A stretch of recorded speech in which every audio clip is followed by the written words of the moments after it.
Hello, Super Geeks. Uh-huh. Uh-huh.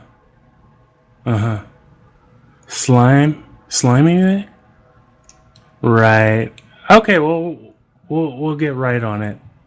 Hey, guys, we got one.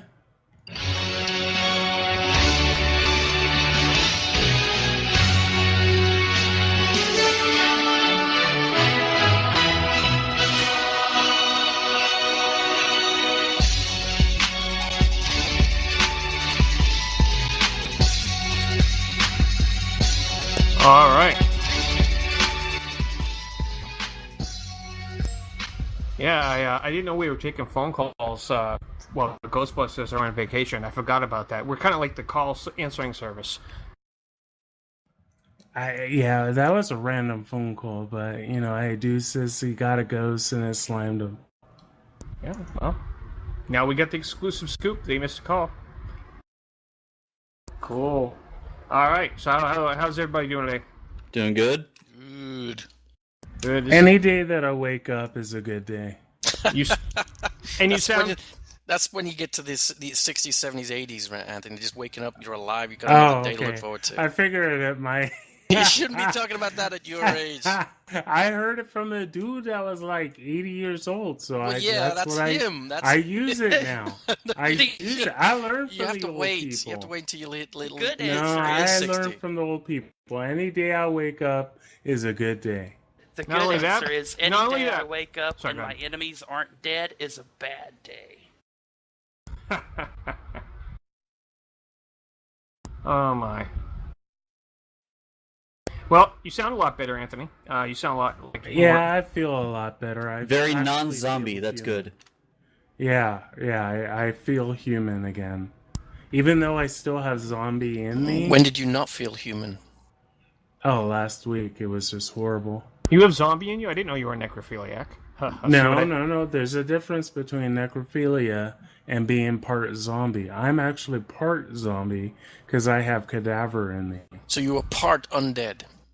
I am part undead. He's like a damn part dead, I think. I'm a freaking comic book. Are you auditioning for a part on The Walking Dead? I should. I am zombie. Hey, I am more zombie than the ones they dress up in costume. Right. Well, you got that for you. If you do go there, they send you to zombie school to learn how to walk like a zombie. Oh, okay. Well, the way I've been walking lately, I don't need it. That's awesome. So this is George. I can be found on Twitter at Chooch99A. This is Super Geeks episode 23. You can find us on Subspace Radio usually Thursday. And they have a schedule. If you go to subspaceradio.net, you'll see when it's on. And who else is here? Oh, we got Anthony. Anthony, where can people find you? You can follow me on Twitter at Anthony Battles. Excellent. And Anthony does a cool show called Club 602, which streams on Trek Radio Friday nights. And Ross... I'm sorry, I skipped over Will. Will, where can people find you? On Twitter at Intrinsic. It says Intrinsic with the US on the end. Awesome. And Ross? Well, if you're listening to this live on Twitch.tv, you're already in the right place because you're listening to my Twitch. You can also find me on Twitter, Facebook, and on the World Wide Web at Live Love Play. Super Geeks is a Live Love Play podcast produced in association with Busy Little Beaver Productions. That was a mouthful, and it's actually true, and I like that. I'm glad that we're doing this now. We're moving up in the world. Yay, we're streaming. Maybe one day we'll even do a webcam thing, although I doubt it. Where can we find you, Sunseal? Well, I need to put a shirt on if we're doing a webcam thing. Yeah, and Sunseal, where can people find you, like he said? You can find me. You can find me through my fan page at facebook.com/SunsealFan, or you can catch me live every Friday night when these guys are doing Club 602. But I'll be doing a podcast called Tribbles and Ecstasy. Another great show. Good friends of mine run that show, and they want me to come back to talk about Starfinder soon to update them. But they record on Friday nights, and I usually have to work, so we'll see how that goes. And the whole 602 thing kind of gets in the way. Yeah. Don't they do that, later, though? They usually do Tribbles at, 8 Eastern time. You have to... Tribbles is a 5-hour podcast. Oh, so yeah. You could drop it's going in... from 2 hours to 5 hours.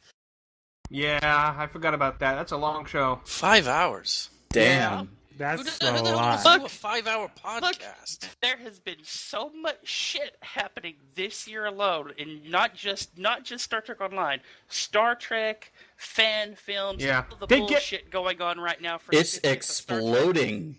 And also, just to explain to Will why I think if it works, don't break it. They've got a lot of great guests that are regularly coming on now, like bigger people than we're getting so far. G. Edgley on last week. And all Yeah, I the have stuff no that's coming out idea of Comic-Con, you're going to be Shoot. booked for... It's going to be a 10-hour podcast next week. Yeah, Gigi Have was. you ever seen Farscape, Farscape, Black yep. Magnum? Yeah, I have. Chiana is Gigi Edgley. Okay. Oh. And she was on the recent episode of Star Trek Continues. She played a guest yeoman or something like that. But she had a big role. I just don't elevate people. That's all. All right. Except yourself. That's fine. And your leg. Oh, yeah. You need to elevate that I leg. have to elevate. Which I leg? have to do that. The zombie leg.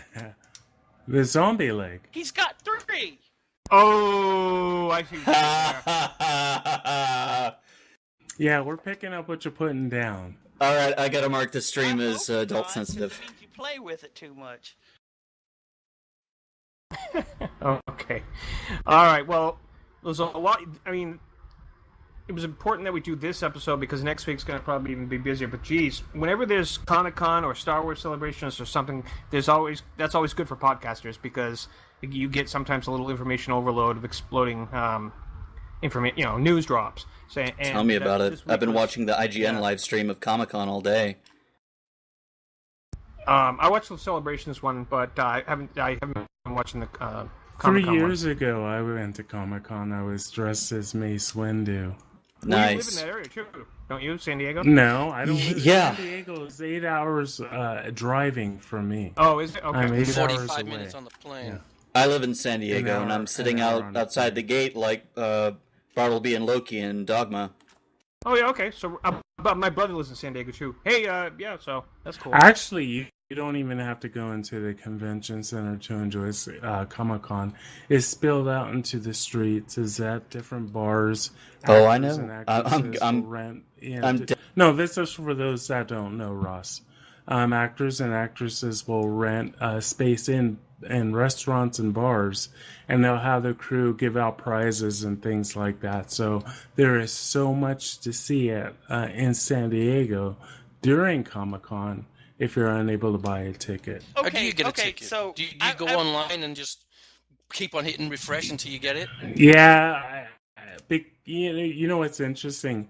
If you were lucky enough to get a ticket, you get first dibs for the next year, and you, as long as they maintain that mailing list, you'll always get first dibs. But yeah, what you do is go to comiccon.com or whatever their website is, sign up, and then Pray. you could buy tickets on there and pray. Yeah, because.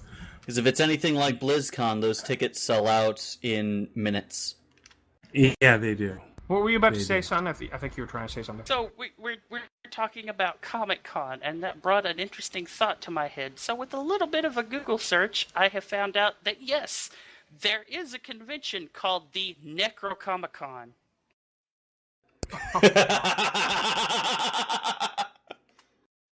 I will not be attending the Necro Comic Con. Oh, you'd be the star guest! I think I would take that as an insult because of my zombie leg. They might invite you as a guest speaker. Yeah, what am I going to enlighten people with? Yeah, you could be a zombie too without having the desire to eat other people's brains. It's an entire panel right there. There you go. This convention actually takes place in New York.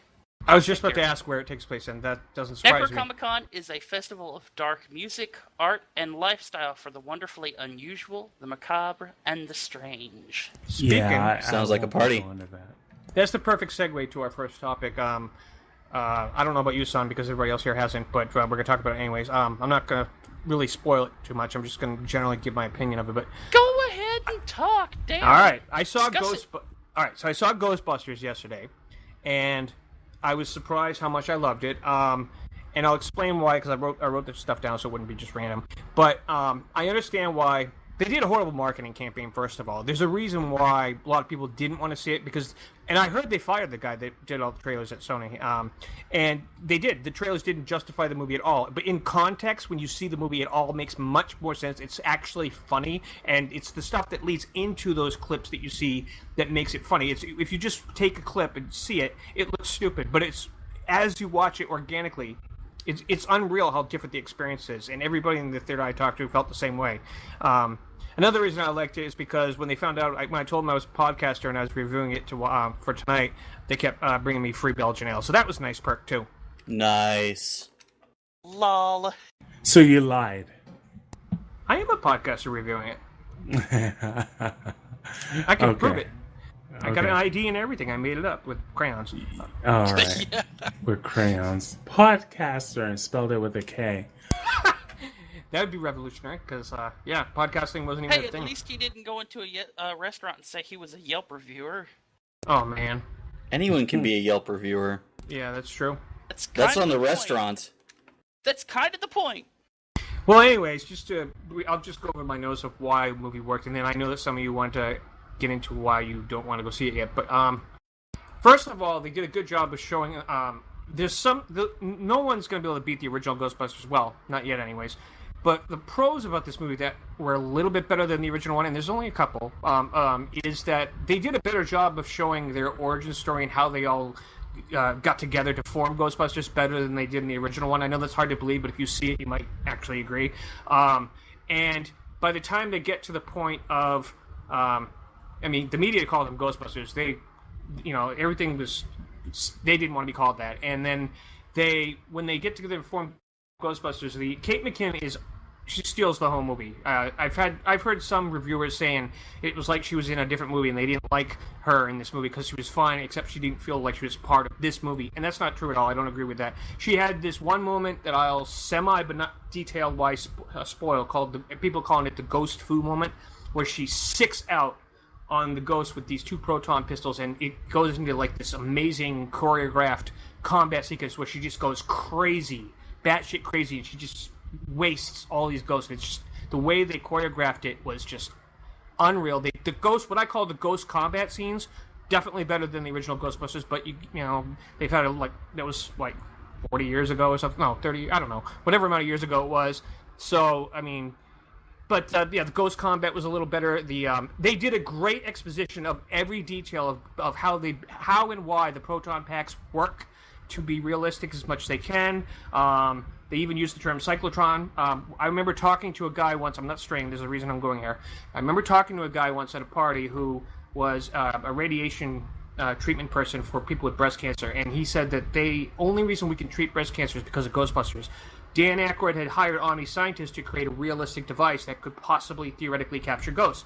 The cyclotron on the proton packs was their model for the idea for how they power up the wands that they use to zap the radiation for chemotherapy, and it all came from ideas from what they did in Ghostbusters. And so that's just an interesting little trivia right there. But they did a great job explaining how it works, how they come to step one, evolving the proton packs and the different types of gear that they come up with in the movie. And the reason they get the coveralls, for example, is because they're tired of getting slimed and having their clothes get messed up. And it made total sense, just the way that they did it. And the cast was just so funny. Like I said, if you see it in context and not judge it by the trailers, it's a great movie. Is it better than the original? Of course not. It's a tough act to follow. But it was a great movie. It had some flaws. It wasn't perfect. There was some pacing issues in the middle. Chris Hemsworth was hilarious as the beefcake stupid secretary that everybody was just like, oh man, yeah, and just he didn't really do anything, but they liked looking at him, so he was their secretary, and he wore glasses with no lenses because they get fogged up, which made no sense, and his comedy timing was great in this movie. End sequence was awesome. There was the middle parts that were a little but that's why I'm giving it a 7.5 out of 10, because the middle parts were kind of slow at some point, so it took you out of the movie for a little while, but then you got right back in once they got to the last act. So it wasn't perfect, but I would watch it again. And they announced they're doing a number 2, so something was done right.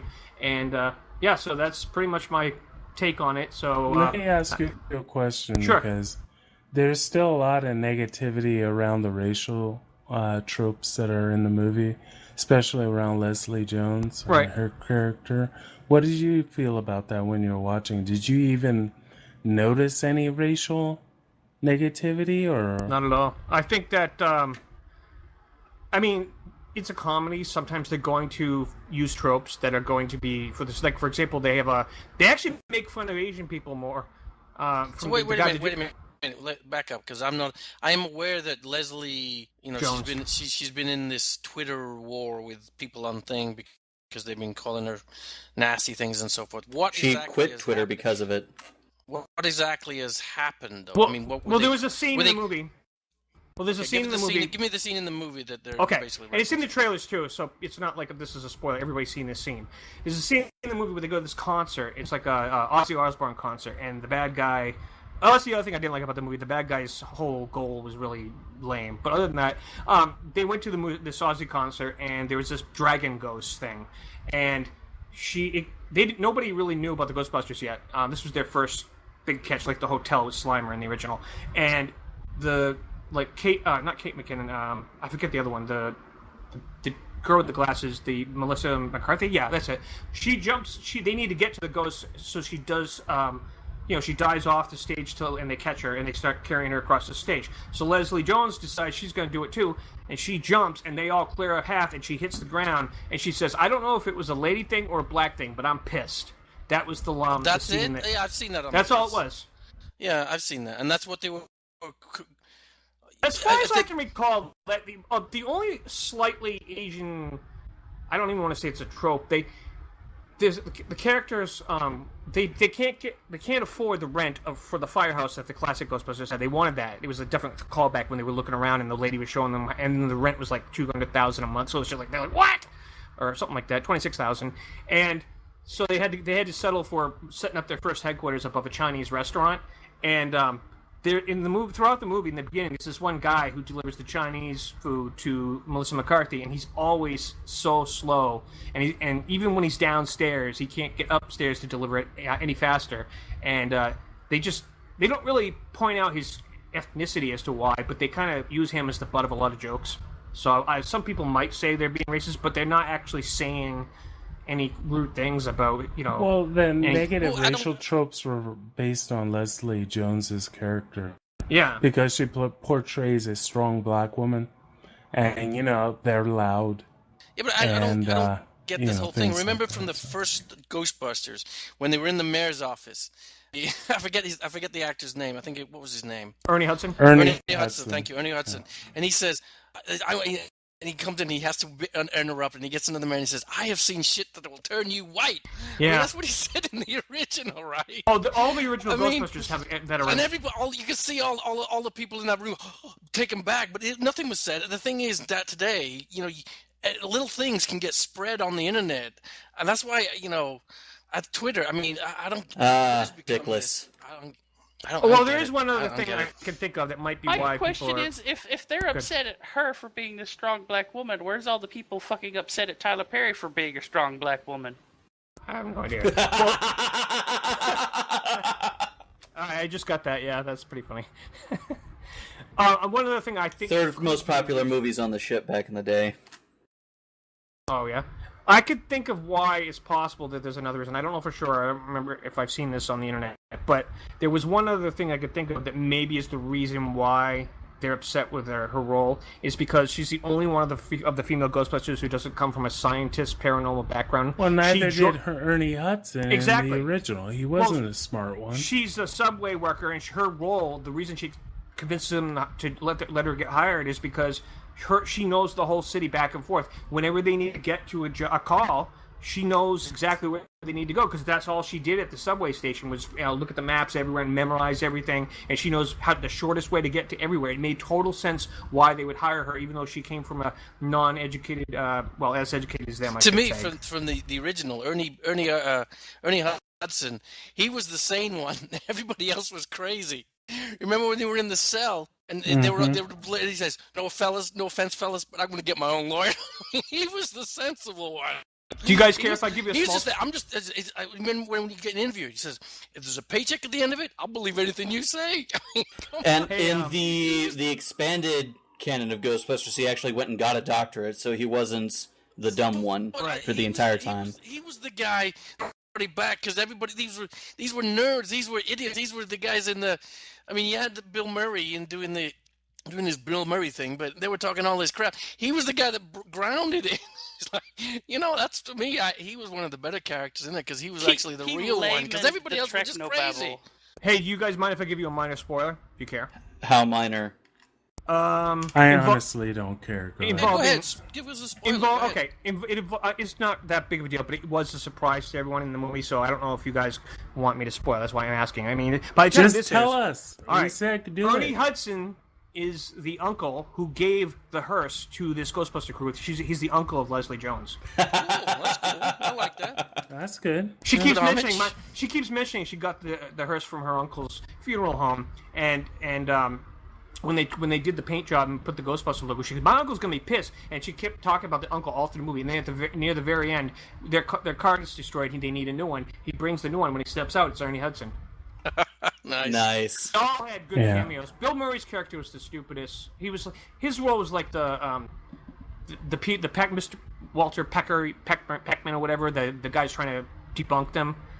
Bill Murray had a similar type of role to that. He's Needle Dick in this one. He's Dickless. Yeah, he's not in it a lot because something happens to him, but unlike Walter Peck, but he serves the same kind of role. The movie had everybody in the audience was laughing their ass off. I mean, at the right times. Like I said, it's out of context when you watch it in the trailer forums. But you've only given it a 7.2 out of 10? Because in the middle act, it gets a little disjointed, and I think it was just editing decisions to where it gets actually boring for a while, and then it picks right back up by the third and fourth act. But because of it's not being seamless like that, I can't give it up in the higher end. Yeah, I mean, I like Ghostbusters. I don't have a problem with them making an all-female cast. I mean, they picked good actresses. They were the ones from Bridesmaid, which is a great movie. I'm just not going to go and see it in the theater. I'm going to wait. That's fine.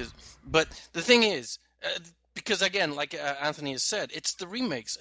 They're going back and pulling things from the 80s and the 90s now. No longer from the 50s and the 40s and all the way back. They're pulling things from, it's just I'm getting tired of all these remakes, and they're trying to I know they're trying to restart the brand, which is good, definitely. But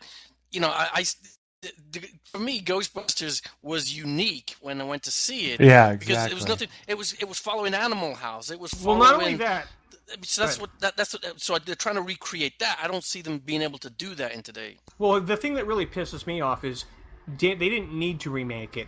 When Dan Aykroyd made the Ghostbusters, this is his original draft. This is how his original draft. I'm a Ghostbusters nut. I used to do a series, and I shared stuff. I used to do all these comics. Yeah, we've all seen it. Well, anyways, Dan Aykroyd had this interview that was really fascinating, explaining how he got the idea for Ghostbusters, and he wanted it to be funny, but he also wanted it to be something that this was his vision. It was supposed to start off in the far future, where a Ghostbusters from the future is coming out in a hover car to go answer a call for a ghost thing, and then it was supposed to flash back to how it all started. And basically, the idea is that when these events start making the paranormal become a regular thing, they need Ghostbusters in every city, like we would firemen. That's why they use the fireman analogy thing for fires, because it becomes so regular with the veil breaking down between worlds that the world needs an ongoing group in every city to handle ghosts. So the Ghostbusters becomes the first of a new generation of heroes like firemen that we need. That was his idea, and he wanted it to be passed. His Ghostbusters 3 script that he and Hale Ramis wrote was intended to pass the baton to a new young generation. They had Ben Stiller for a while, people like that. They had Alyssa Milano on board. They ended up using her in the video game, but they had a big plan, and then and Sony just said, no, everybody's forgotten about Ghostbusters. You need to redo it from scratch. And that's the part that pisses me off. They didn't need to do that. They could have just had the characters that were still alive, training a new generation. My thing is... They've already done that, though. If you need a brand new Ghostbusters, then why did they have Dan Aykroyd in it? He was the taxi driver. You know what I'm saying? Why do you have the old players in the new movie? Well, they're just playing. They're not even playing the same characters. They're just making. That's cameos. not the point. They're still the old characters from the original. Because movie. they're still actors. Damn it.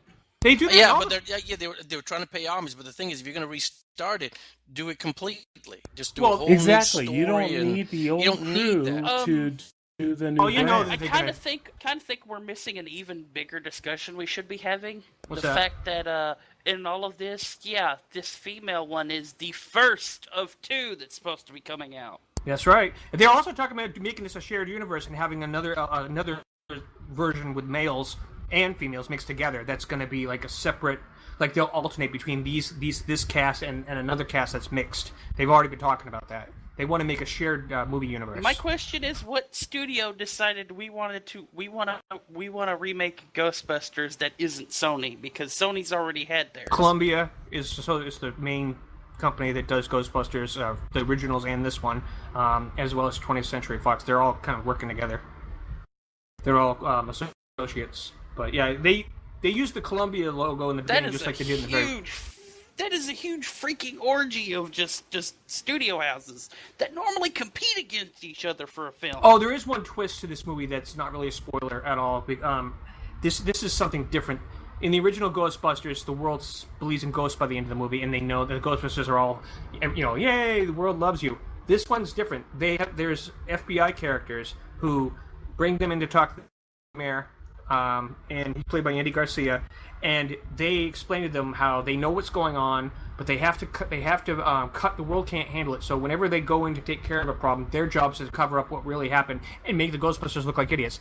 And by the end of the movie, they tell them, "You did a great job." And the lady that was their liaison was funny as hell, because she would say, "You guys did great. Sorry about this." She'd go over to me and go, "These idiots. This is what they did to make themselves, make it look like they did this and whatever." And it was just so funny the way they handled that. But by the end of the movie, the mayor, the government, the MIB people tell them, "We're officially they're no longer taking calls and getting paid for it by people. They're now government sponsored, and the government's going to pay them big money for any equipment they need, and they're able to get the firehouse finally at the end, and they're going to sponsor them, but they're going to keep debunking and staying one step ahead so that the public doesn't go crazy."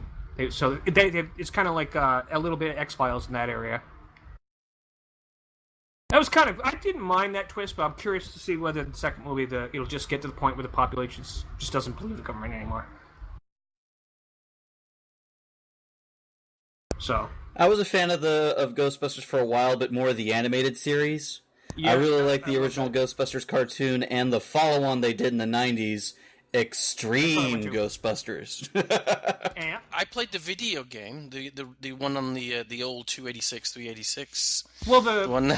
There was a more recent one that featured the entire cast before what was his name passed away. Yeah, the Activision one. I have that. Yes, Harold Ramis. And that game is like watching a movie or being in a movie. You play a new Ghostbuster, takes place right after the original movie, but before the second one, thank God. And Alyssa Milano plays the love interest to Peter Venkman, and they get the whole cast to voice it. The graphics are awesome. I play it actually quite a bit. It's an awesome game. It's like a first-person shooter or third-person, but you get different equipment and you go on. The story was written by Harold Ramis and Dan Aykroyd, and it's awesome. I highly recommend people look for it. It's the Activision Ghostbusters game. That's all you gotta look for. Graphics are still holding up. It's a few years old, but oh man, that game is fun. And listening to their dialogue with each other is like they script it like a movie. And Alyssa Milano's awesome in it, and just the whole thing feels right. It feels like that should have been the second movie. So I think it's very under noticed by a lot of people. So you can also watch the videos on YouTube and just watch the cutscenes like people do with what you call it there. What's that Justice League thing? The one you like, Ross. The one where everybody's bad. Injustice? Yeah, Injustice. Sorry. Just like people praise watching the videos that they cut, almost like watching a movie. Yeah, they did the same thing for both the new Mortal Kombats.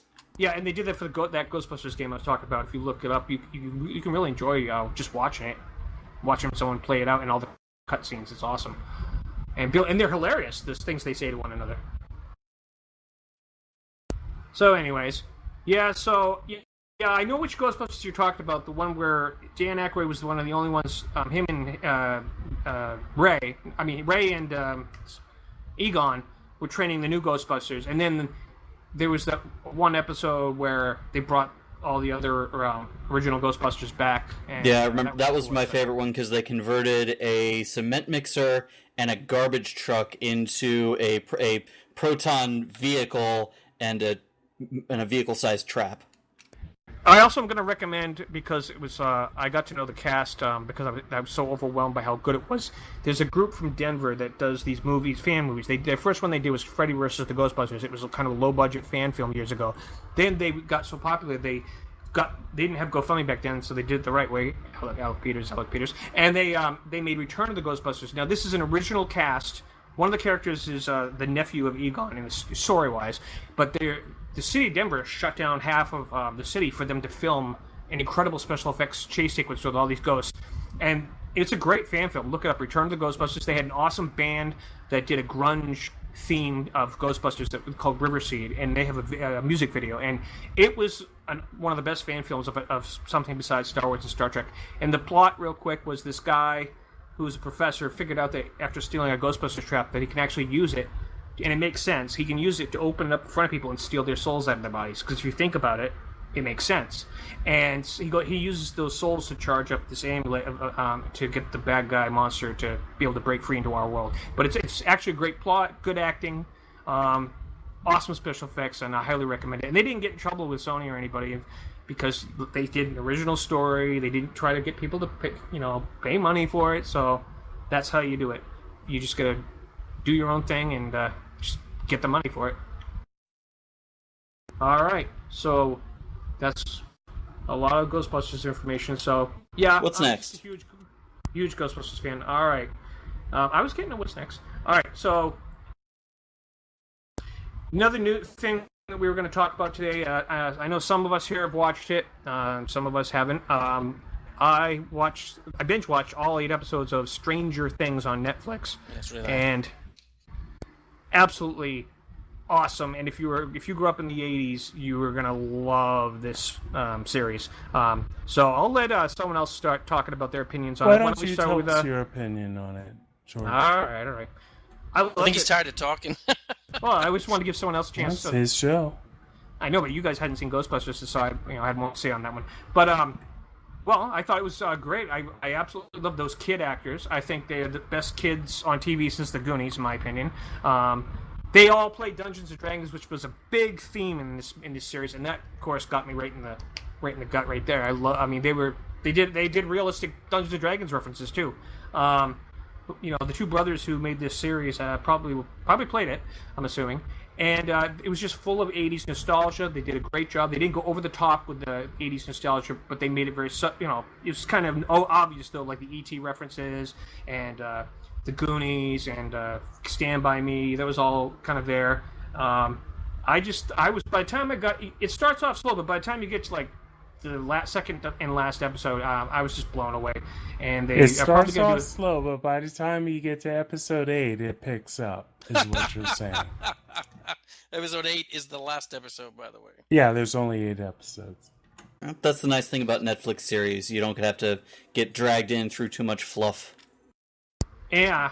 The thing it is with me is I didn't know what the hell was going on through 2 or 3 episodes. I'm like, I didn't either. Okay, I'm like, okay, you got these kids, and all of a sudden the kid disappears. I'm going to spoilers alert, by the way. Yeah. The kid disappears. Monster takes him or something. He's in the shed. He looks like a stalker or something. All of a sudden he disappears. You don't know what happened to him. You see a blur, and then he's gone. Then you cut to the next morning, and the kids are, where's what's his face? You can't find him. So then all of a sudden, his mom and his brother, they're trying to find him, and she goes absolutely nuts. So she was great. Winona Ryder was great in this, though. She either got acting lessons. No, she was good. I mean, she's a good director. She's an actor, but she was really good in it. I think she hit her. That kind of character really. I mean, she just nailed it. But the thing is.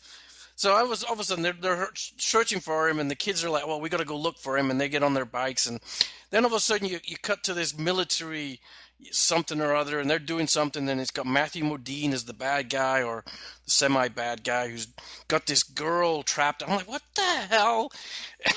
I didn't know what the hell was going on.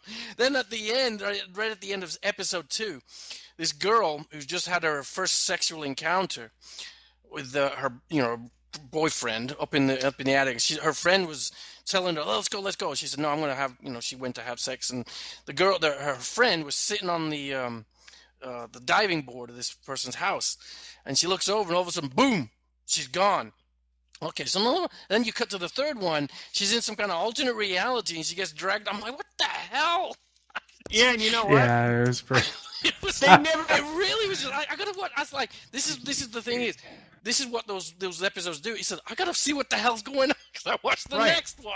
But You know what? When I was watching this, the first thing I thought of was, where is Mulder and Scully? Yeah, I know. You know, it's basically a take of the X-Files, but you got Super 8, the movie Super 8. Yeah, with young definitely kids, Super 8, definitely right? in there. E.T.'s in there. Yep, the blonde. The So- kids on the bikes are just You riding get, around you town. get these kids, they're trying to figure it out. You get the mom who's trying to figure it out. And you know, what gets me is you get these aliens you never really get to see, and you're in some podunk town, and the sheriff, the chief is trying to figure it out. The mom's trying to figure it out. The kids are figuring it out, but they have help with 11, right? Yeah, this little So, girl. yeah, I don't know this if you little guys girl caught named this. 11. I don't know if you guys caught this, but the reason her name was it was L. They named L for short. Elliot. That was another. Right, yeah, that's yeah. No, that's- I'm not gonna sit here and associate E.T. with this movie. Okay, her name was 11. I know, but I'm just There's saying. a reason why her name was 11. They said in an interview that was another reason. They named Yeah, it. but Yeah, well, that's they fine. could pay homage all at once, but I'm gonna hold To the me, TV the show homage to was its the own. kids on the bikes because Yeah. when she was on the bike and they were running away from the. I thought they were gonna fly, but she I actually. know, right? She, Yeah. she I mean, flipped- Phone The home. guy pee his pants. She might as well lift all them bicycles up in the air. That I part was love awesome. when he peed. She's standing there, and the kid stop. He's gonna eat. Basically, this bully. They were having a ceremony for this missing Oh, they had kid. a funeral for the kid. Right. When yeah. they were having a funeral, they were having their ceremony at the high school or the kids' gymnasium because the kids were still missing, and the bullies were laughing, and his friends confronted the bully, and he pushed the bully down. The bully was coming at him. All of a sudden, the little girl stopped him in his tracks, and all of a sudden, you see his pee running down his pants. With telekinesis. A lot of people don't know that here. Right. Yep. Oh, I don't know if you funny. guys. Another thing that when you guys or Will when you talk about the girl that was sitting at a pool, Nancy, her friend there, the one with the glasses, they never even looked for her. She's probably dead by now. Right. I was like, They never even why explained- are they looking for Nancy? She's missing too. Where's her mom? They didn't show her mom. They didn't show her family. Unless. Well, she's not dead, okay? She is dead. And She neither died. is the boy. They're in some alternate reality. Remember when the government had one of their guys in Right. the We don't know if they in have the food. dimension? We don't know if they have and he's food like, there. pull me out, and then it was a little too late. The only way But she's she, still but alive she is if was they have dead. food. Remember when she was in that alternate reality and the thing attacked her in the pool and then pulled her in? Right. I was like, well, she's dead. She's got eaten. Well, the thing is, they never. The little boy, he was dehydrated. He hadn't eaten. He was hiding from the monster. I'm assuming that maybe in that alternate reality, there's food that the girl could eat to stay alive if she keeps away from any of the creatures. But What'd you She's think of the dead. body, She's though? got What'd you eaten. think They of the saw- boy's body They when saw the her sheriff body cut it on the open? last episode. She's No, dead. no. What about the boy? Remember when they pulled the boy out of the lake and was then a- the sheriff cut him open? yeah, that was Well, that was a fake But that was body. the government. The government had the doll that because he pulled the stuff in out. The government made the doll so they could keep. They thought they would just bury the kid so they would keep their secrets so they could explore the alternate reality or the alternate realm on their own. I want to say one more thing about That's the some- government trying to fuck people over. Yeah, Well, they always do that. Right. Yeah, that is. But they, the sheriff, I call him sheriff. He's really chief. The police chief surprised me. This is another thing I liked about the series. His very first scenes, he comes across as one of those small town cop douchebags that you're going to hate and you hope he dies before the movie's, before the show is over. He turned into a hero, and when he slowly started to become a real cop and realized that there was something going on, I was very impressed with his sudden turnaround and how he stepped up and really started doing some actual believable police work that made him realistic. Yeah, he didn't believe the wife or the mother. Well, right, of the but baby. once he started to was figure just- out there was something going on, he started really showing. Well, he was thinking maybe his daughter was alive. No, he knew his daughter was dead because No, he actually, died from no, cancer. there's always that thing in the back of your brain You know, when you see the, I mean, yeah, we may have at the beginning of the episode or the beginning of the season, you think that, but the thing is, when we saw what happened to his daughter, she was dying on her deathbed. She was dying from cancer. Yeah, he knew she was dead. I actually thought that too. I thought we were going to find out that she had been taken a long time ago. I thought Elle was going to be his daughter. That was another thought that went in my head. That's what I was thinking. I never thought that. Well, they kept saying his daughter died, and then this just weaving in Elle, and she could have been on the other dimension, or they could have taken her to experiment on. Either way, but I just thought his character was realistic. I was really surprised how they made him start off like I said, the douchebag. He didn't believe her at first, and then as he's starting to realize that something's going on with that lab or power company or whatever it is, government cover-up. Once he started to realize that he was catching on to something. I just thought the writing was good because they didn't make him a caricature, and that's what surprised me. He turned into a more multi-dimensional character. He turned into those sheriffs or those chief of police you see in the '80s movies. It was just like some of those you see, like Brody from Jaws. Well, I expect him to be that's what Brian... he reminded me of. He reminded me of Brody from Jaws. I expect him to be like Brian Dennehy in Rambo, and he starts as a douche and keeps being a douche. That's another good one. Yeah, but that's definitely it. So I mean, that's what because they had the caricature. Well, not a caricature, but they had a character just like you saw in the '80s that these chiefs were basically, in their little fiefdoms, right. And they could, they got elected, and they were just protecting their little zones. And I love the way the feds coming in and so forth. Sorry, go ahead. No, go ahead. I was gonna say I love the way he was trying to talk his way out of that one couple situations, and he just hell, then he just punches people out. I love that shit. We know that he got debriefed. I'm spoiling a lot for people who haven't seen it. Son, have you seen this at all? I don't even know what series or show you're even talking about. It's called Stranger Things. It's a big rage on Netflix. It's an original show. It has 8 episodes, and it takes place in the 80s. Okay. It's really a huge... don't care. Oh, well, it's awesome. Sounds a lot like Super 8, just smaller scale. Well, the little babies... Super 8 Ross without is a baby, Mulder so he and doesn't know Scully. It's just a real written show. It has a lot of callbacks to 80s things. Yeah, it is. If you lived in the 80s... You would definitely, because the phones, the dial-up. Hey, I was an infant in the 80s. She went to go buy a phone. And, and she's like, I'm going to need 2 weeks advance. Right! And she goes, and then at the very last moment, she goes, this is my favorite one on the line from the whole show. She goes, come on, I've been working for you for 10 years. I never called out sick. I need an advance. My kid's missing. And he's like, all right. And then she goes, and a pack of Camels. I know, right? I'm like, really? And then when she goes back to buy the Christmas lights. Yeah. Just ring it up. Just ring me up. Just ring it up. And they definitely left room for another season. I don't know. I mean, some people are saying they should have left it like this, but I think there's a little more... Did you see? He was leaving food in that box in the woods. And he left those Eggos. He had those Eggos wrapped up. I think 11's still alive. So you think he thinks Elle's still alive? Right, he thinks 11's still out there somewhere. He's leaving food out there. And he's leaving leg Eggos out there, so I think she's eating them somehow. And the reason she could be is because she might have got zapped into the upside down as she was vaporizing the monster at the same second. Because if you touch the thing, go ahead. Speaking of sci-fi from the 80s and a whole bunch of studio remakes, you know what really needs to be remade right now? What? Lady Hawk? Flight of the Navigator. Yes! Lady Hawk. No, I don't think so. The Flight of the Navigator was perfect as he was, and they just remade Pete's Dragon. They need to remake the Labyrinth. They need to stop with the remakes. Just stop. They're not going to stop with the remakes, though. I'll tell you one show that's not going to get remade is Back to the Future, because Robert Zemeckis put out a tweet once that said he's refusing rights to anyone to do a remake. Thank you. Leave them as they are. Don't mess with them. I don't mind if they do a story about Marty's kids in the future that he saw. No. But don't do a remake. Yeah, don't do a remake. Don't have the same premise again.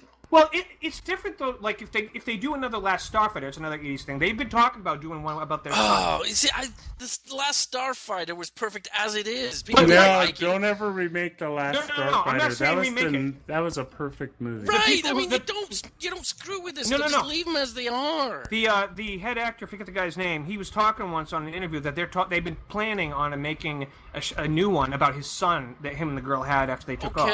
Okay, but. We don't care. Why Where's the originality? But there's Yeah. story. There's Hasn't still anybody come up stories. with new Originality is risky, and studios don't want to take a risk. They didn't remake Tron. Mhm. I liked the second one. That was Well, they I took never 30 saw the years. second one. Yeah, After they I, took 30 I- years. when they I started enjoyed the second remaking one. movies of the 80s, I never saw any of the remakes yet.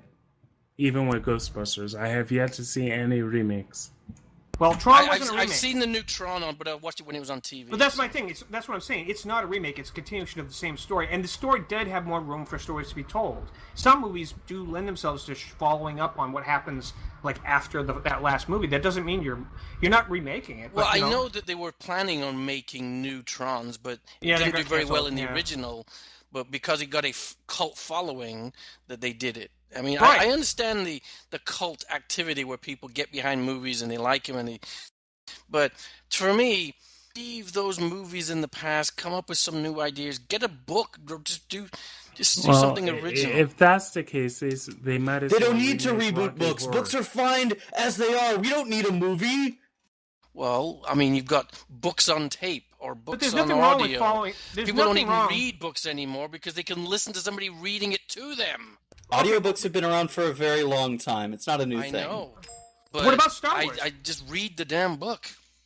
Star Wars is always continuing. It's an You'll ongoing actually saga. get more out of it if you read it. Yes. Yeah, because Phantom Menace did so well. Maybe not that one. But the point is, it was meant to be a continuous saga from the beginning. And look Well, what's I think happening what with George Divergent Lucas- now. what George They've Lucas is done trying- 4 movies. The last one flopped terribly, and now- now the studio's saying that they're going to continue production on their latest one, but it's not even going to be released in theaters. It's Right, going to be right. a made-for-TV movie with a following Oh, so they're TV going the series. Disney route. Okay. Yeah, well, that's fine. I don't care. Those YA movies for the young audience, whatever it is. I'm not, Yeah, I mean- niche audience movies.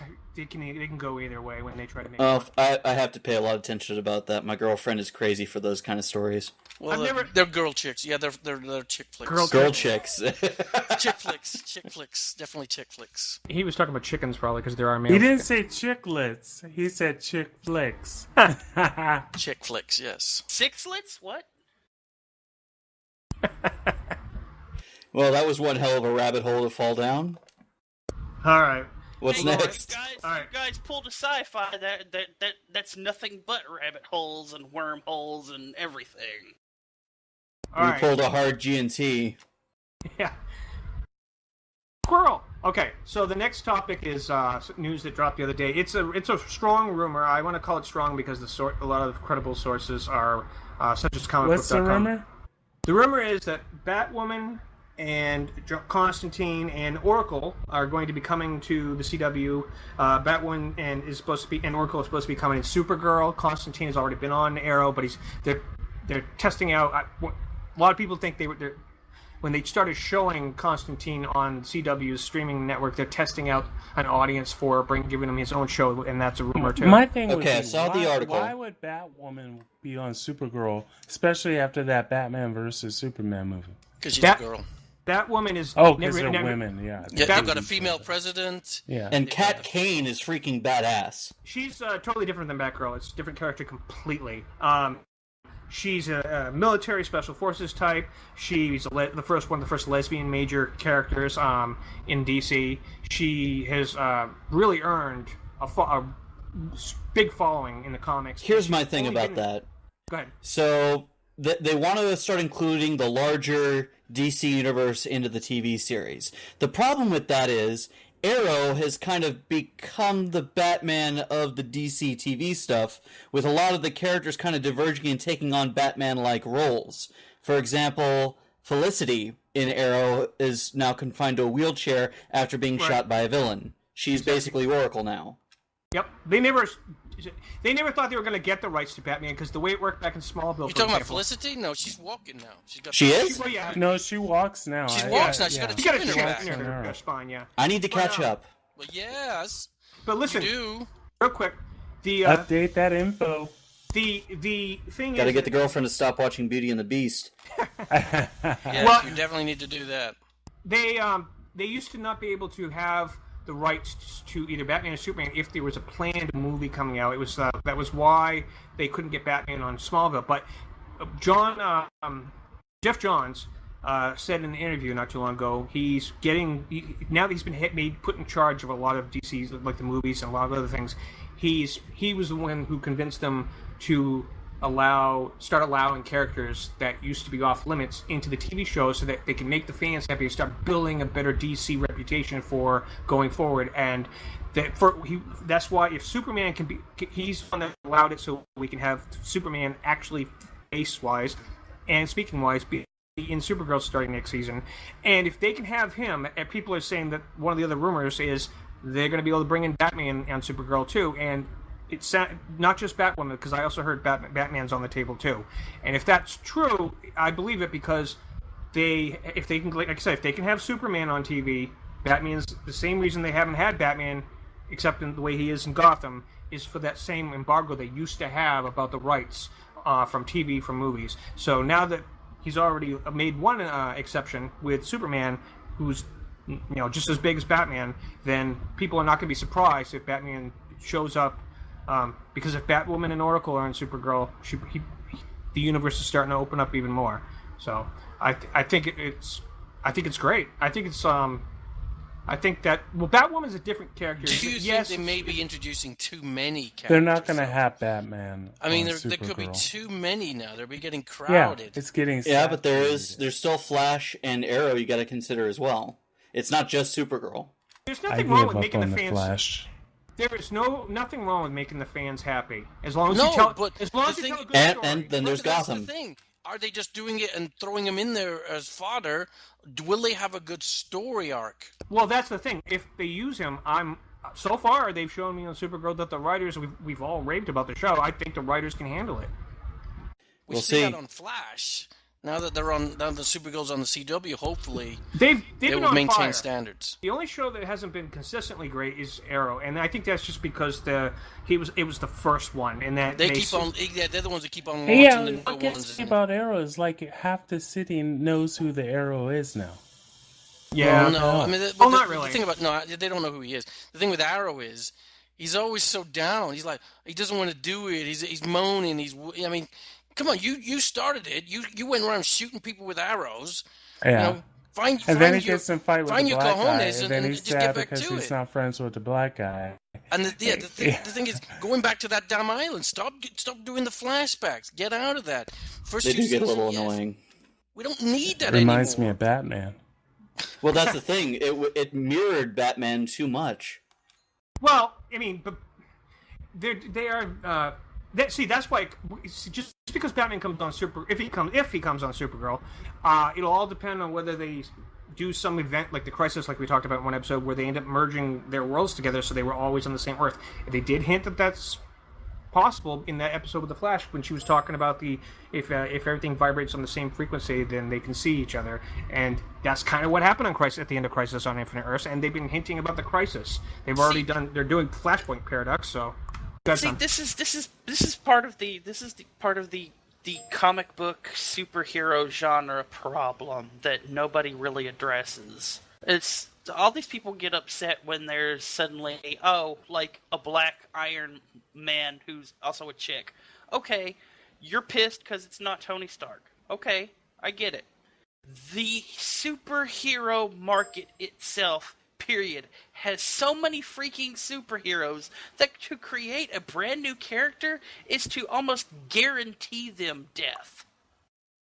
Using popular characters is only going to help the ratings and give them the justification to keep giving us what we want. As long as they don't take over, like if they introduce Batman and he has a guest appearance on a couple of episodes, that's not going to kill anything. Superman being on Supergirl, I doubt is going to overshadow her so much that she loses her identity on her own show. It's just he's part of her story. He's her cousin that saved her and trained her, and she looks up to him, and it's always been the way it is in the comics and the cartoons. I love how Justice League Unlimited handled Supergirl, and I liked how she looked at Green Arrow like a mentor, and I'm kind of hoping once she meets Ollie that maybe something like that, they do a callback to that. That'd be kind of cool. Like he teaches her a few things, being a hero, but we'll see. I wonder if they can get a version of Wonder Woman for it, which would be obviously a perfect guest appearance on Supergirl, in my opinion, because it's someone who's a feminine icon hero that she could look up to also. What if we're seeing the building blocks for a resurgence of Birds of Prey? People have been talking about that too, because Batwoman has worked for the Birds of Prey, and if Oracle's going to be in it too, according to this rumor, there's a good chance that the Birds of Prey. It makes total sense. Supergirl, or maybe at least Power Girl, has helped the Birds of Prey a lot. That's very possible. If they're bringing in Oracle, we could be seeing. You got to remember that these little these cameos are just cameos. They're not going to be major characters. We don't know Supergirl. No, trust me. The show is about Supergirl, not Batwoman or Batman or Oracle. It's not about They're just going to be Manhunter. on one episode or maybe 2 episodes, and that's it. They'll come back if it's popular. If the episode's ratings are good enough, they're not going to not use them again. That's how TV There's works. only 2 people that are going to be on a regular basis on the CW. One of them is Merlin, and John Barrowman already signed the contract. We know that, but they have to test it first to see if... More John Barrowman is always a good thing. I agree. I love that guy. Bring on more Captain Jack. And do you know why he is a regular now? Because the episodes he appears on, they could see that are some of the highest rated ones, and consistently, that's why he earned that spot. That's right, how he but that's what earned they're going to do. it, but not all the characters that they're saying they're going to be on this show are going to get the same amount of the acceptance as John Barrowman. But if they do, I'm just saying, then they'll be coming back more often. I'm not saying like half the season's I hear worth a of lot episodes. of yeah. They have to test the audience first, see how they react. They could also get an early buzz feed if they tweet something and get the reaction. They can tell if it's going to be a good idea. They can leak footage. They do that all the time. Yep. Deadpool. Yep. Booster Gold. Now he's getting a movie that Jeff Johns is helping to write it, but so is the other guy from I forget what it is. I was doing a search for epic superhero beatdowns. Came across one list, and Booster Gold was on one of them because he sucker punched a chick. Oh, nice. I'll check that out. Okay. She was banking on him being all chivalrous and not hitting a woman, and he tells her, "Hey, I'm from the future. We kind of got a gender equality thing going there." Bam! So we hit everybody. Well, okay, so Netflix very soon is going to have Legends of Tomorrow. You guys have been waiting for it to come to Netflix, some of you. I think that once you see how they handle a larger ensemble group of heroes and how they handled them all being part of the story without one person being more power, more attention given than the other, I think you'll understand how they can bring in recurring characters. It's the same writers. They can bring in Batwoman every once in a while to help Supergirl. They don't have to make it like every episode, obviously, but they can do it enough without making it too much, because they have been learning how to do a nice balance. But wait a minute, how can they be the same writers? You have different writers for different shows. Same producers. I mean, Berlansky. Yeah, that's his name. Greg Berlansky. He's the guy who is doing the Booster Gold movie. He's in charge of all the CW shows, and him and some other guy. But Berlansky is also the one that is in charge of Supergirl. So they go to the same meetings. They make the same plans. They just hire different writers. Like, for example, Kevin Smith,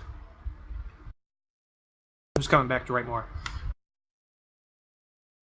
So if they can handle that, and they can slowly start... I just think they're putting too much on the plate right now.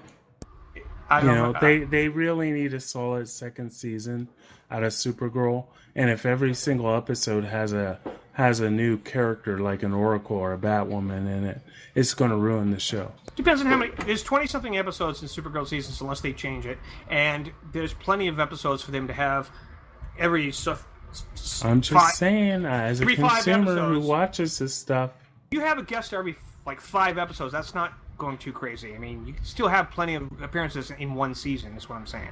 It'll depend on execution and how it works out. They've only done one Supergirl Flash crossover, but they're planning on doing at least 2 more. And then they get the big one, where they're doing the crossover in December with Supergirl, Flash, Legends of Tomorrow, and Arrow.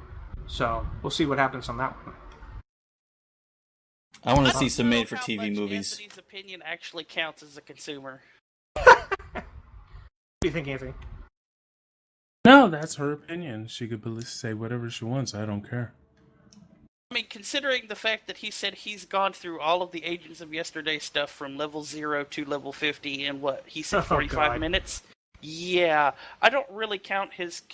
I don't really consider his opinion countable as a consumer. You're basing it on one game that's boring as hell. Okay? I'm talking about a television show. Be nice, kids.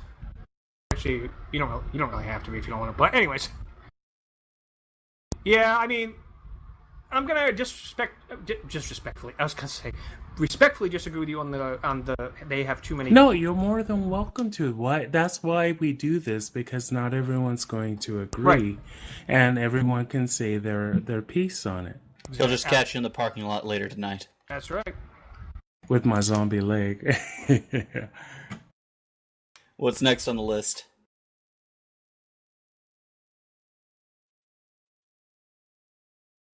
George? I'm getting there. Star Wars Celebrations dropped a lot of news this week that blew the internet up, and Yes. the biggest one there was two parts. Rebels season 3 trailer, first of all, I guess from what I'm hearing, was the biggest surprise thing that people are talking about. Was the best thing of Celebrations this year. They finally did it, and they're bringing the character from the books, Grand Admiral Thrawn, to canon. The original Heir to the Empire trilogy by Timothy Zahn became discontinued from canon when they did the Disney buyout. But they always said they can cherry pick characters from canon. It doesn't make the books canon, meaning the stories didn't necessarily happen, but they can take characters and make them exist in the new canon. They can take, for example, Mara Jade someday, and maybe she's Luke's wife that died. We will never, maybe we'll find that out. Well, there's a very large nebulous area of story that is now untold, so who knows what can happen in the future. Well, Timothy Zahn is also announced he's got a new canon Thrawn book coming out, so that should clear up a lot of stuff too. Now, Thrawn was one of the most popular. For those that are listening that aren't familiar with the character, Grand Admiral Thrawn is a Chiss. It's a race that you can play in Star Wars: The Old Republic also, because he was popular. They're blue skin, red eyes. He's a tactical genius, and he's one of the only, probably the only alien in the Empire, because they're very racist, and they're pro-human type of thing. But he was so valuable to them, they put him in the far out reaches of space to kind of rule the Outer Rims.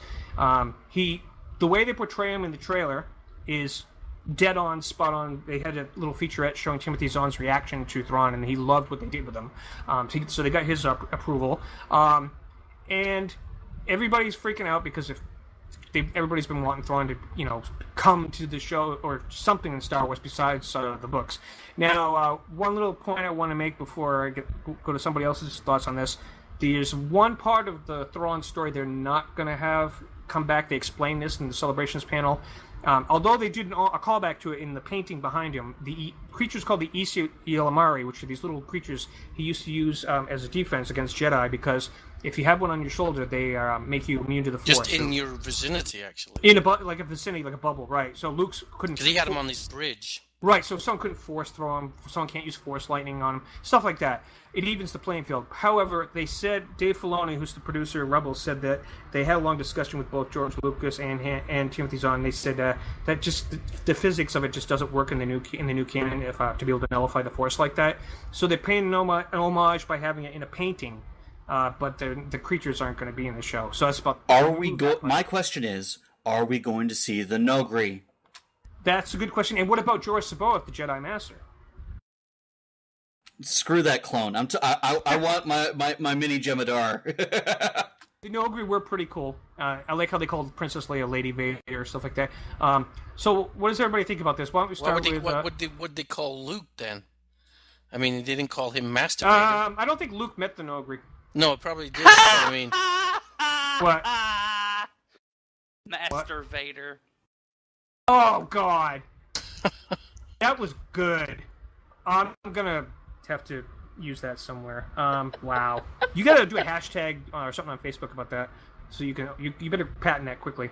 Show title. You know what? That would...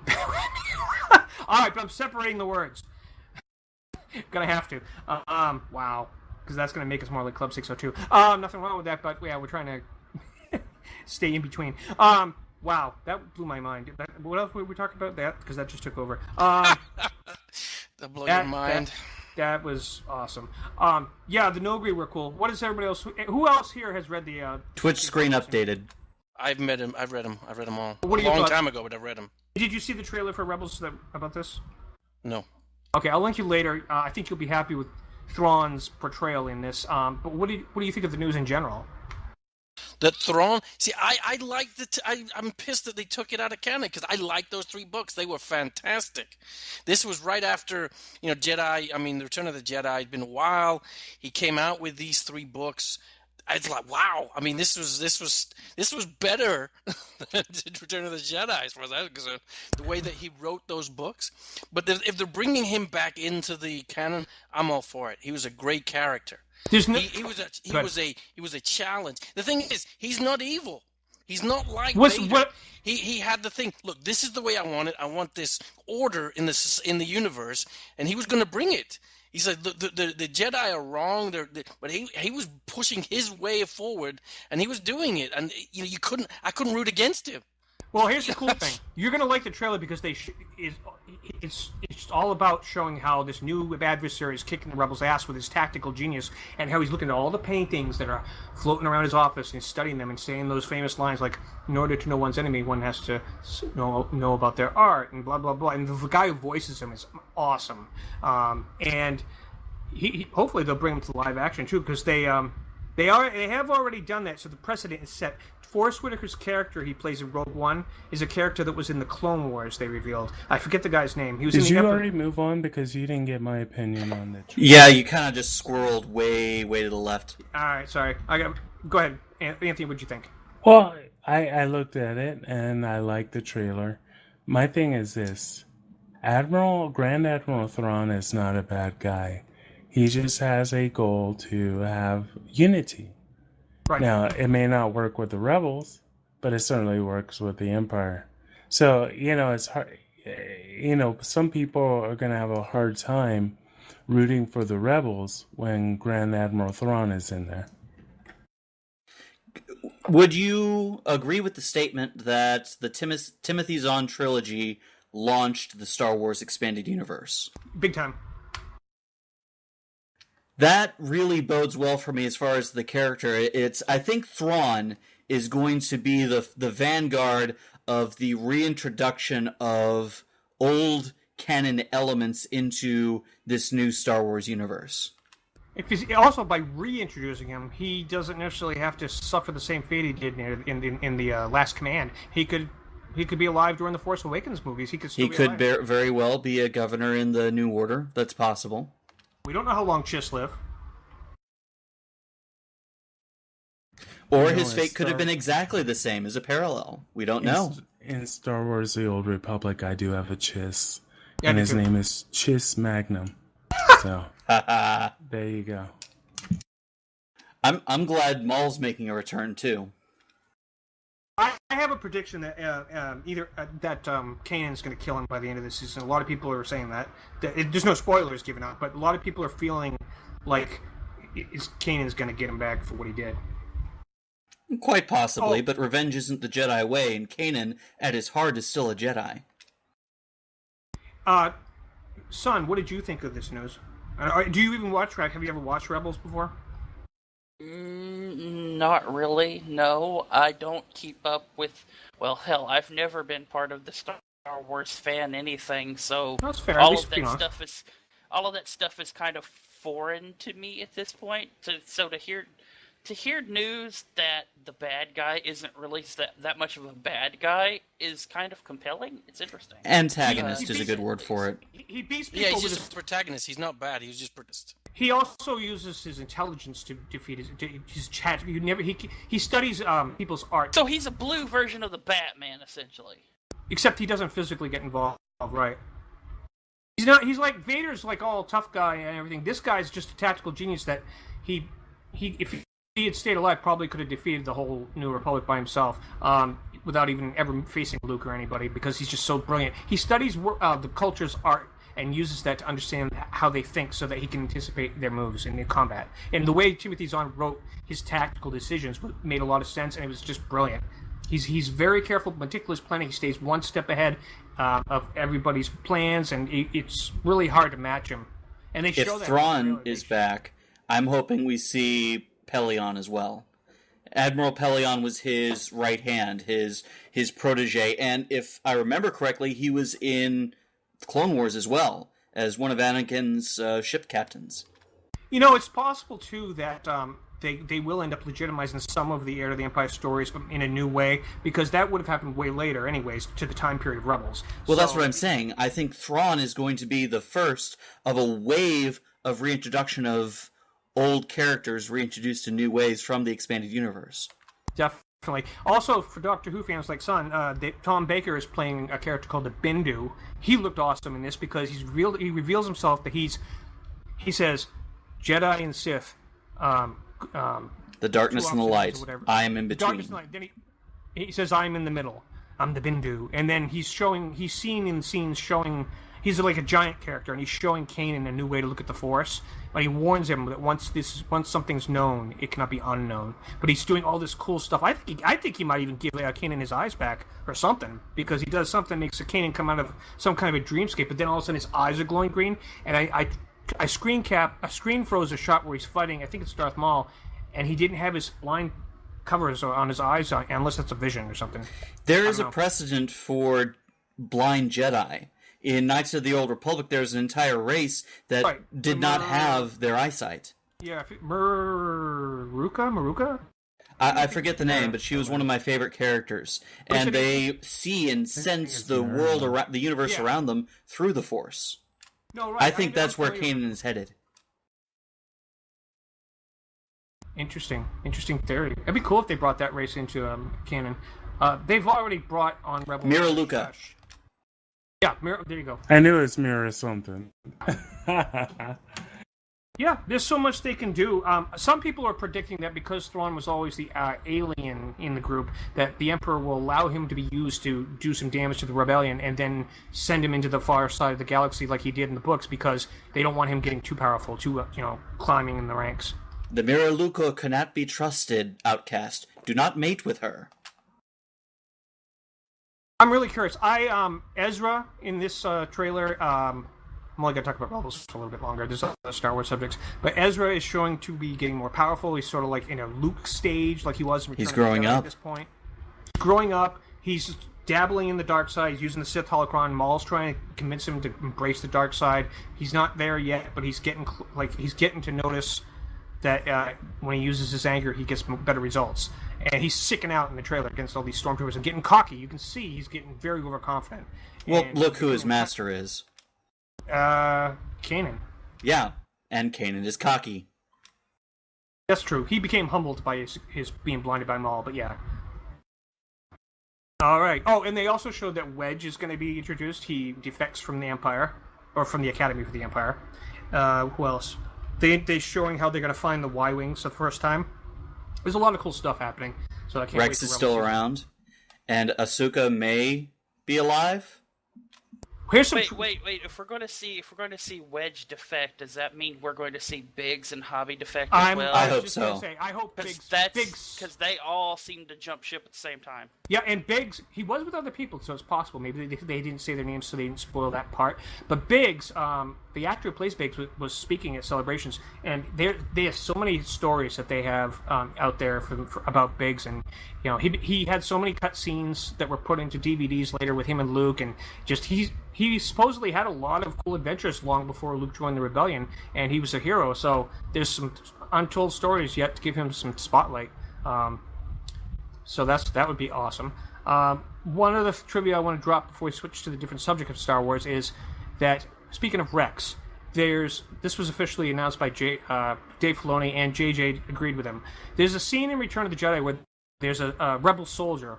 The actor who plays him looks almost identical to Rex. Fans start going, "Oh, wouldn't that be awesome if that turns out to be a survived Rex?" JJ tweeted one time, or I forget the guy's name. It's one of the other guys that are in charge of Star Wars stuff. But they announced that they decided that is him. So we know he's going to live through Rebels because he's in Return of the Jedi. Nice retcon. Yeah, they just decided, hey, everybody thinks he looks just like him, and they make fans happy. That's what I like about Star Wars.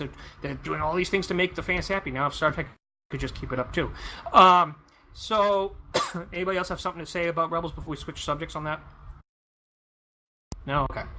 Give me now. I have a piece of trivia, actually. For what's those that? of you who don't know who Hobby is the one who pipes up in the first film. What good are stunt fighters against that?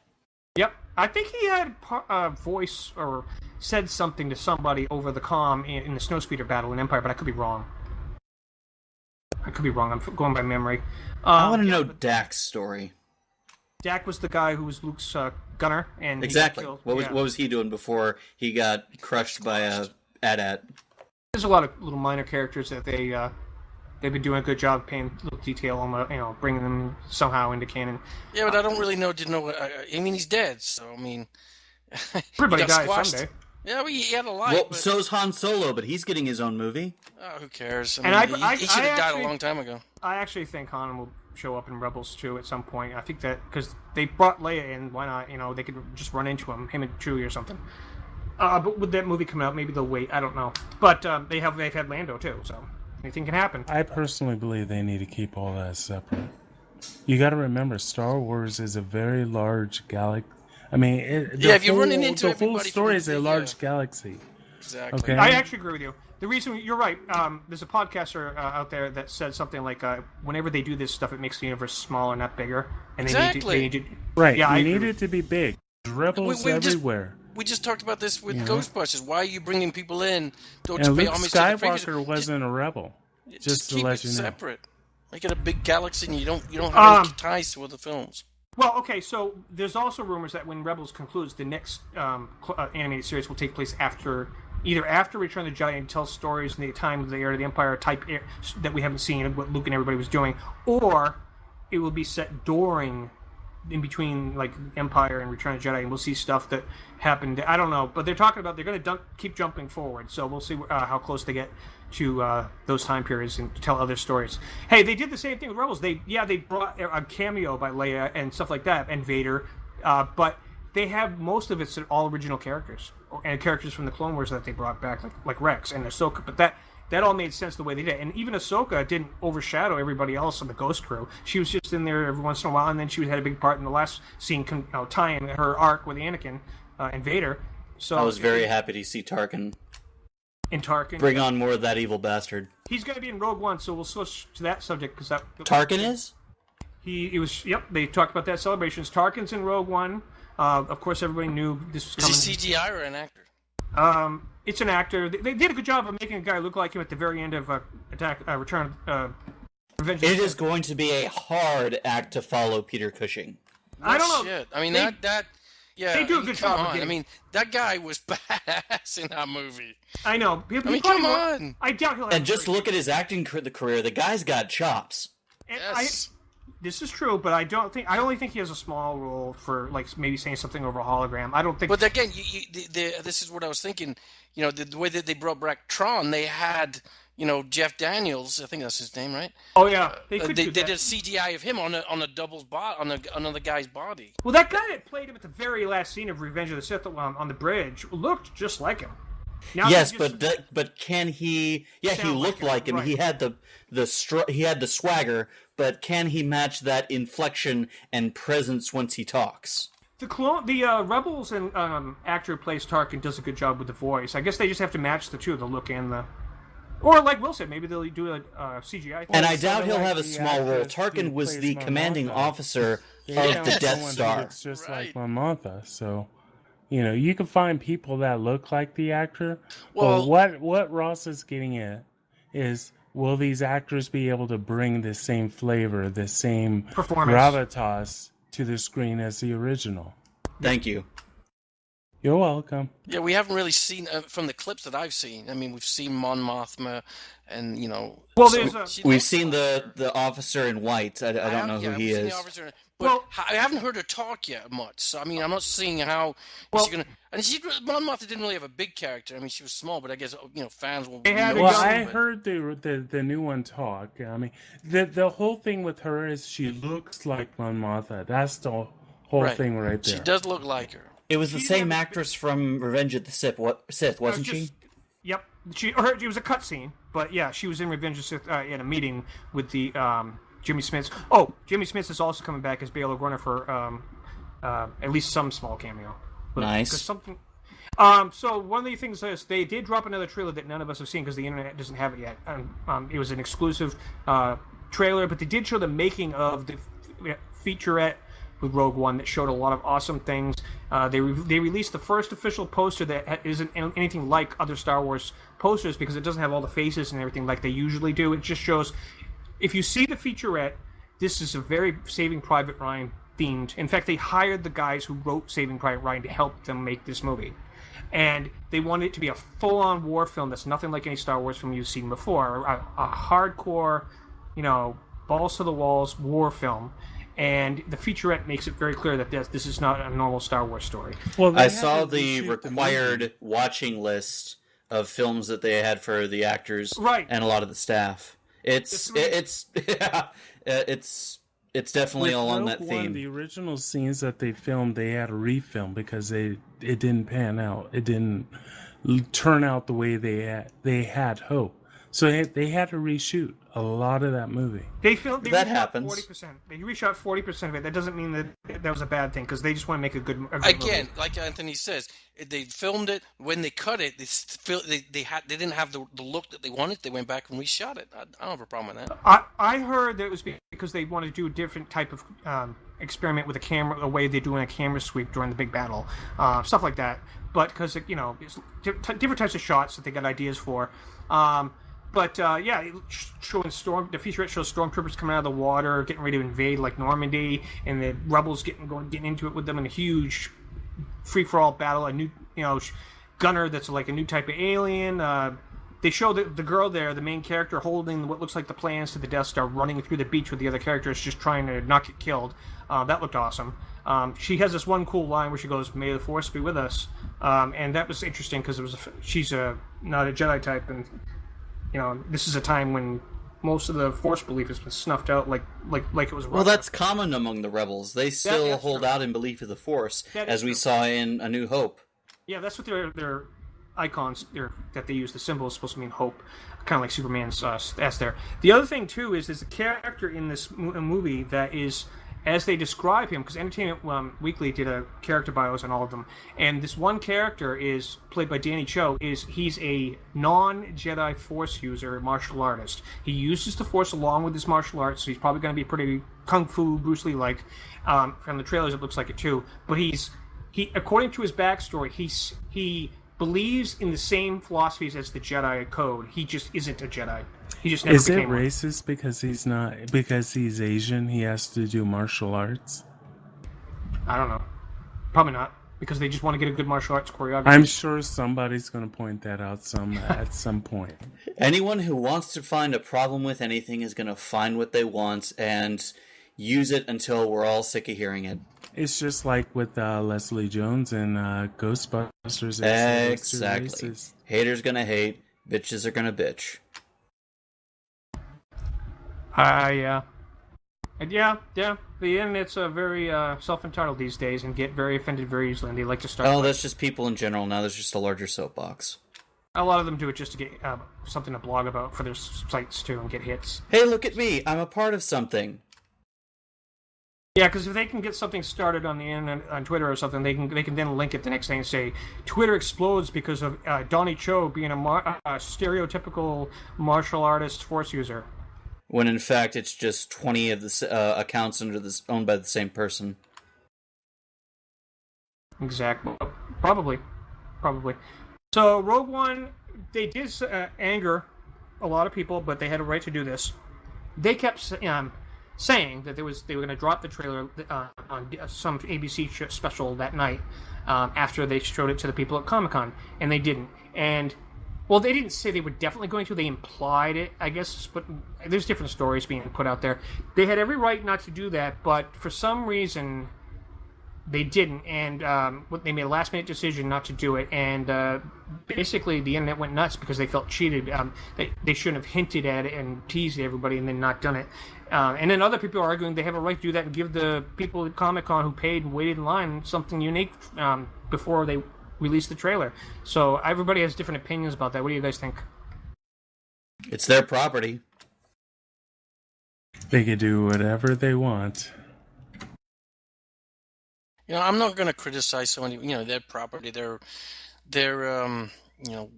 baby, if you will. I mean, they can, as long, I'd like I said, I don't take to Twitter. I don't say, oh, they got to put this out. They got to satisfy me. No, I mean, ultimately I'm the one that's going to buy the ticket if I want to or not. I have the ultimate power of whether I'm going to watch it or not. So I mean, they can put it out whenever they like, and put it out, do whatever they want with it. No skin off my nose. I'm not paying for it if I don't want to. Anybody else have any thoughts on that?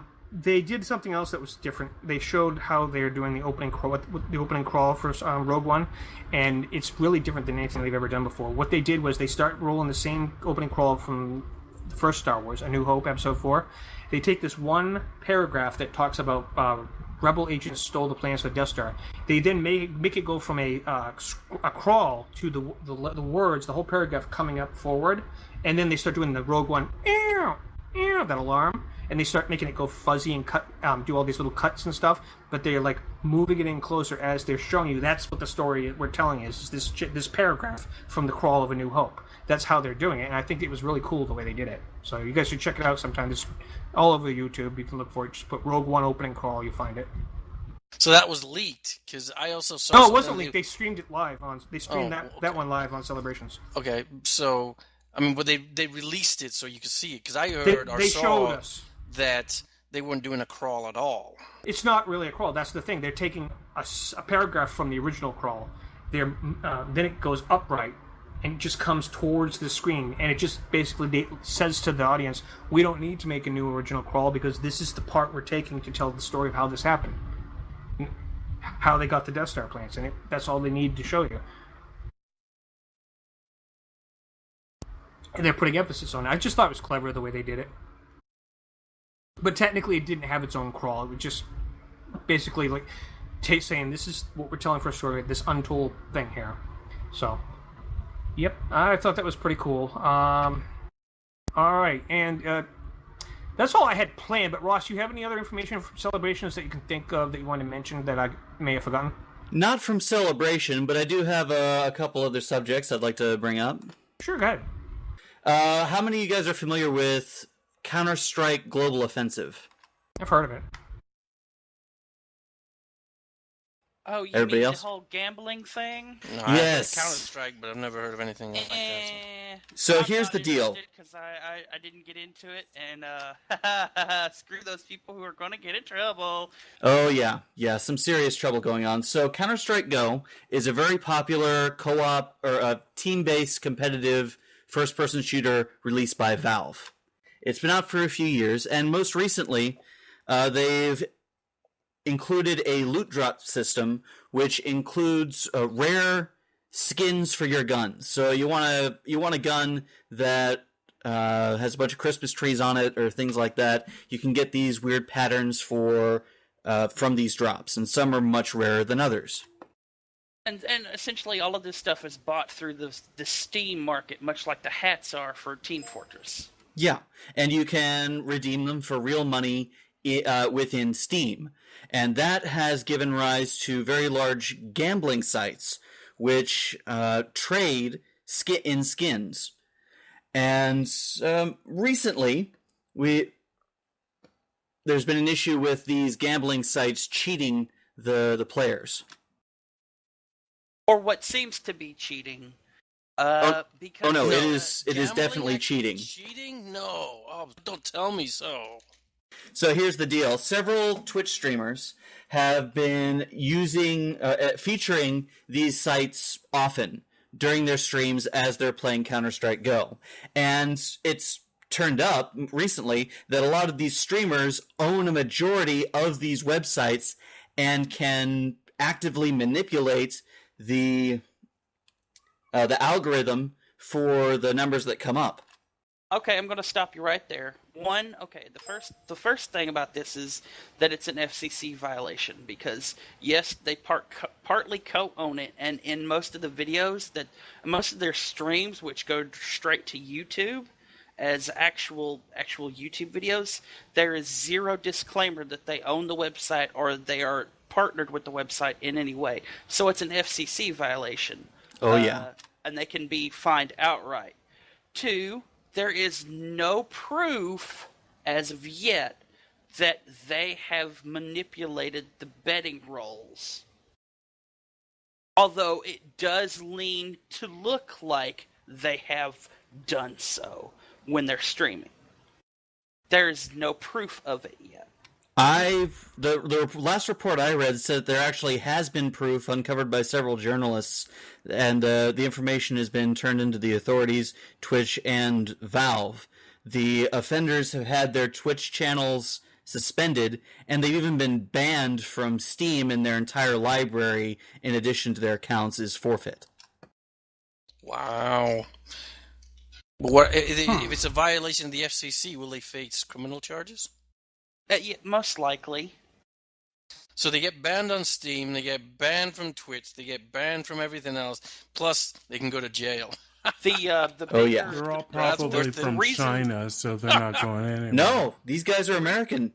Yeah, these guys are American. Now, the reason I say this is an FCC violation is because recently the court system finally got through with their big thing over the Shadow of Mordor scandal that happened months and months ago. I didn't hear about that. I didn't hear about that. What happened with that? Where the company itself, who produced the game, Shadow of Mordor, pushed a whole bunch of people on YouTube to make promo videos saying, "Hey, I enjoy the game," and telling them not to disclose that that this was a promo, that this was an ad, essentially a paid-for ad for Shadow of Mordor.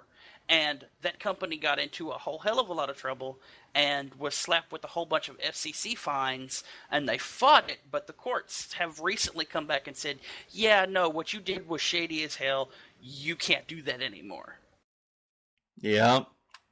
So it is an FCC violation. They will either face criminal charges or really heavy fines. I say go for both.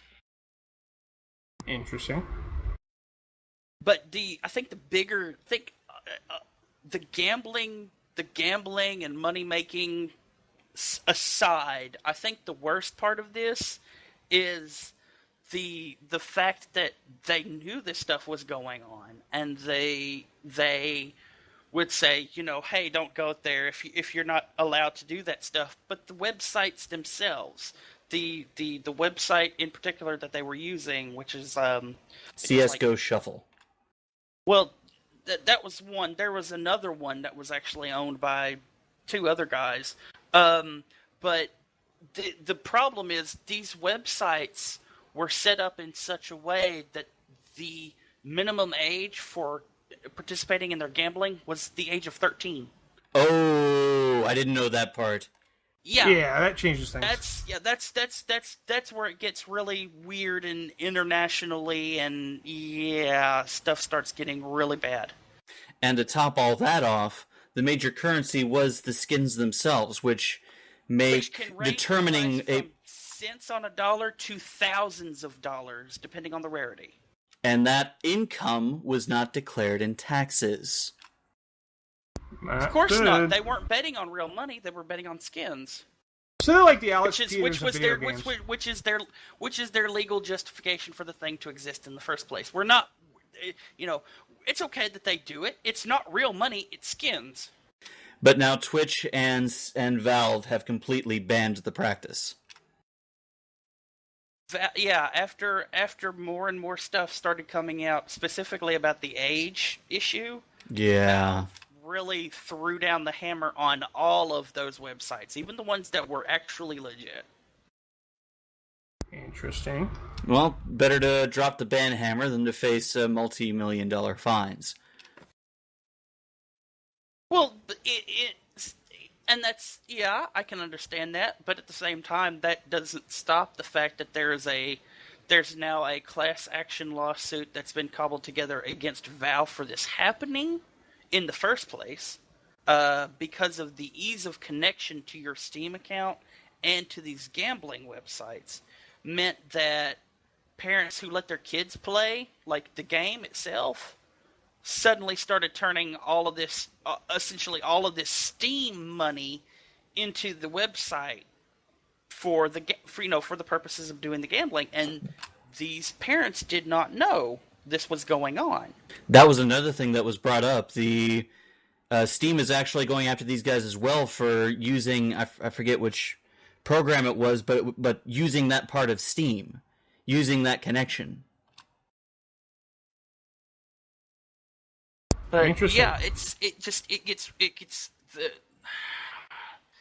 And the weird part is one of the first two people who were reported as having done this is a guy who's so mired in controversy already, because the dude's already been slapped on the hand because he didn't invest in a Kickstarter. He co-owned a game that he then on YouTube played a video or made a video of saying, "Hey, I really like this game. You guys should go out and get it," without saying, "Oh, by the way, I co-own this game." He's already gotten in trouble for crap like that, and yet here he is doing this same crap again. Some guys like to play the system. Interesting. Anybody else have any news that they feel like talking about before we wrap up tonight? Yeah. What's that? 11 can beat up Batman. I knew you were going to go there. Well, I definitely think she can pick up Batman. Yeah, Are you I do kidding too. me? Oh, she could tear up Batman. Oh, I mean, yeah. nothing could touch that monster. They tried everything. They even burned the sucker. It was still alive. So, yeah, 11 kicked his ass. 11 can kick Batman's backside, too. I won't argue with it there. He doesn't have very many defenses against telekinesis. Who would win in a fight, Batman or Dr. Manhattan? Oh, well, Dr. Manhattan pretty much can destroy anybody. He kind of created the DC universe. Well, he made some alterations through reality. But anyways, yeah, that's a tough mother. And he likes to show off his penis and stuff like that, so that would distract everybody. Like Anthony says, best way to fight somebody is naked. Right? That's true. So, a couple announcements before we wrap up. Fight with a big blue guy with a big blue penis. Actually, that's the funny part was, it wasn't that big, it was just there. You would think that he would alter it because he can alter his body. He doesn't have to because he doesn't really care anymore. Yeah, that's true. Well, he was screwing what's-her-face with multiple versions of It himself. can rise to the occasion. That's the thing. So. He can have multiple penises. Yeah, that was pretty funny, that whole sex stuff. Why she got upset by that when she can have it all, I don't know. She just thought it was weird. Because he was also working at the time. Oh, God. It reminds me. It was reminding me real quick of a Buffy episode where Xander got duplicated, and his girlfriend there, the demon chick, I think it was Anya, or I forget. She's like, do we have to get rid of the other one? Can we just? She's like, I kind of see some possibilities here. It was implying she wanted to have a regular three-way. It was funny. Well, she We was a have demon. unofficially created the DC penis verse. And she was telling him it's great because you don't have to get jealous. It's you. Anyways, Ross has some announcements. I was just about to go there again. So, Live, Love, Play announcements. Last week, I interviewed Steve Weiss of the film Broken Spirits. It was a really interesting interview. If you're interested in the film, I check it out. It's linked on the website, www.iliveloveplay.com. You can also find my latest live stream highlights and a few blogs with more to come in the future. Awesome. Yeah, I actually checked out that interview. It was pretty good. Interesting character there. I have a couple other lined up in the near future. Friends at Busy Little Beaver are throwing opportunities my way, so stay tuned. Can you give any hints to any of them? Lost in Space. Ooh, danger, Will Robinson. All right. Oh, the pain. Oh, The terrible, pain. terrible remake. Oh, I think she was talking about Look, character lines. Look, I enjoyed it. I didn't hate enjoyed it. I didn't hate it. It wasn't, Considering how old Lost in Space is, the remake was not bad. It could have been a whole hell of a lot could have been a lot worse. worse. It had an interesting. It had interesting potential, and Gary Oldson, whatever his name is, was a good Oldman. Gary Oldman. Yeah. Sorry, what do I call him, Oldsman? Yeah. Yeah, you think he was getting That little kid from. No, he's What like you talking Gary, about, Willis? Yeah, or no, he's thinking of a car, Gary Oldsmobile. Probably. Yep. Yeah, I don't know. There's some parts of it that weren't horrible, but yeah, it definitely was an example, like you guys were saying about doing remakes. But then again, let's be honest here. It was better than Final Fantasy: The Spirits Within. There was nothing Final Fantasy about that. There was absolutely nothing Final Fantasy about anything in that movie. Ross, tell us how you really feel. I think the upset, are you, ghosts Ross? were interesting. I need a taco. I like when Ross gets upset. It makes me happy. You're in love with Cloud, are you, Ross? No, I didn't say that. Someone give the man a taco. Do you need a towel, Okay. George? Going to Blue Coast No. Burrito. All right. Well, that was an interesting show. All right, you guys.